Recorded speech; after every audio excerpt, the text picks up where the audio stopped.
The Federal Trade Commission suing to block Microsoft's acquisition of Activision Blizzard, but Microsoft is not expected to go away quietly. Joining us right now is Aaron Glick, Cowen Deals analyst. And Aaron, this is one that it looks like they are girding for a fight. They're not going to step away. What happens? It's a great question. The prevailing wisdom amongst investors and arbitrage investors is that Microsoft has the upper hand with in a legal battle against the FTC because of the 10-year licensing agreement that they've offered to Nintendo, Switch, and PlayStation. But what's important here, and I just read through the complaint this morning, what's important to note is that this is not just about the FTC. I mean, this is also about the UK CMA, that's their antitrust authority, and the European Commission, that's the European Union's antitrust authority. Because those two jurisdictions, if they bring a lawsuit to block this deal, it's much more difficult for Microsoft to challenge them in those jurisdictions and overcome that lawsuit. And so I'd like to just highlight one thing in the complaint and this was in the complaint, it was also the second paragraph of the FTC's press release announcing the lawsuit. They highlighted that when Microsoft acquired Bethesda Games in early 2021, they made representations to the European Commission that they would have no incentive to foreclose those games from rival consoles, meaning that economically it was in their best interest to continue to offer those games to people like PlayStation. That was early 2021, and already they've decided to make those games exclusive to Microsoft, to Xbox, to the Microsoft ecosystem. And so I think that tarnishes the trust that the EC has. And when the EC unconditionally cleared Microsoft's acquisition of Bethesda, they highlighted that Microsoft made representations that they wouldn't have any incentive economically to withhold games. And so that was right front and center in the FTC complaint. So this is something that the European Union has kind of weighed in on? It's one thing for the FTC to be pointing this out. It's another thing if European regulators say, yeah, you lied to us.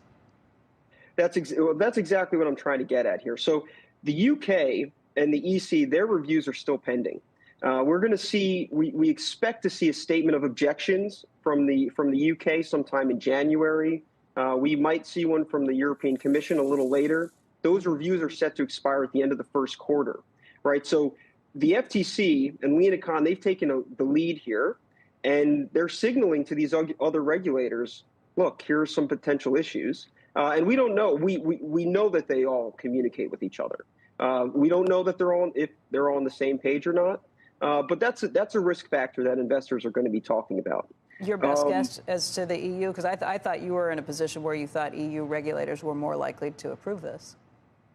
I think the consensus view amongst arbitrage investors is that the 10-year licensing agreement will carry the day and help them secure approval in the UK and in the EC. Look, I think we run a little bit of risk of being in groupthink right now, in what people call the ARB echo chamber. We're all talking to the same consultants. We're all looking at the same precedents. And so everyone has the same thesis. I think there could be more risk here than the market's crediting.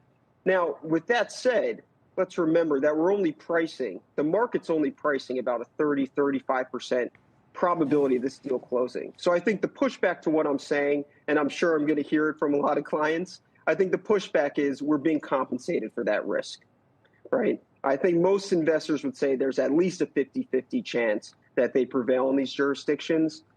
I personally might be a little lower. It's very difficult to say. But I think investors would say at 30% odds, we're being compensated for that. Aaron, maybe 30,000 feet.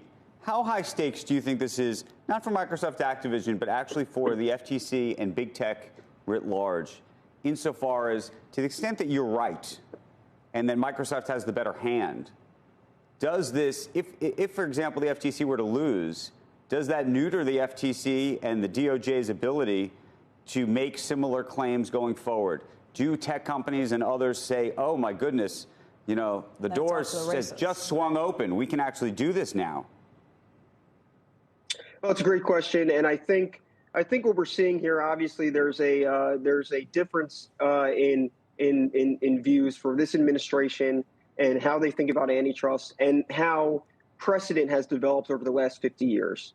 And if they do lose, then the onus would be on the Hill, on Congress, to amend merger laws and clarify them. And I think that, that could be part of the end game here for this administration.